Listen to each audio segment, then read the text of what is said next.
কাকতিগাঁও আঞ্চলিক ক্ৰীড়া সন্থাৰ উদ্যোগত ফুটবল খেল প্ৰতিযোগিতা উদ্বোধন। বিগত বৰ্ষৰ দৰে এইবাৰো কাকতিগাঁও আঞ্চলিক ক্ৰীড়া খেলপথাৰত অনুষ্ঠিত হৈছে ফুটবল খেল প্ৰতিযোগিতা। খেলখনি উদ্বোধন কৰে সমাজসেৱক হৰজত আলী আৰু হিফজুৰ ৰহমান চৌধুৰীয়ে।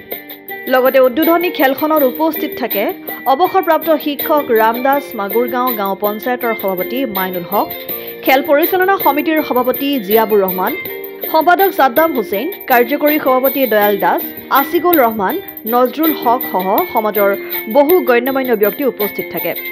আহতগুৰি ফুটবল ক্লাব দল বনাম বৰপুখুৰী ত্ৰিবিনিং ক্লাব দলৰ মাজত ফুটবল প্ৰতিযোগিতাত তীব্ৰ প্ৰতিদ্বন্দ্বিতা নিৰ্ধাৰিত সময়ত খেল সমাপ্ত নোহোৱাত ট্ৰাইবেকাৰ পদ্ধতিৰে খেল সমাপ্ত কৰা হয়। উক্ত খেলত আহতগুৰি ফুটবল ক্লাব দল 1-0 গলত জয়ী হয়।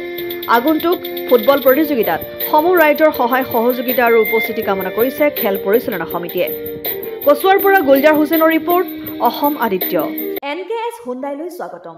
নৰ্থ ইষ্টৰ প্ৰথম GDSI 2.0 ফিচাৰ্ছ ডিলাৰ হৈছে NKS হুণ্ডাই।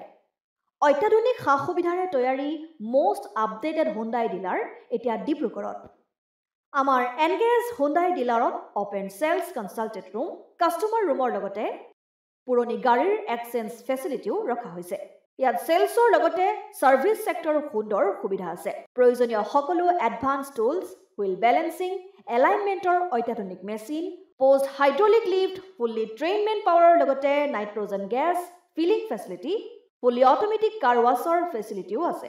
লগতে NKS হুণ্ডাই ডিলাৰে কাষ্টমাৰসকলৰ সুবিধাৰ্থে মোবাইল ছাৰ্ভিচ ভেনৰো ব্যৱস্থা ৰাখিছে, য'ত হাইড্ৰলিক লিফ্ট, ৱাছিং facility, wheel balancing, tyre pressure check কৰাৰ লগতে বহুখিনি সুবিধাই উপলব্ধ আছে। NKS হুণ্ডাইলৈ আহক আৰু সুবিধাসমূহ গ্ৰহণ কৰক।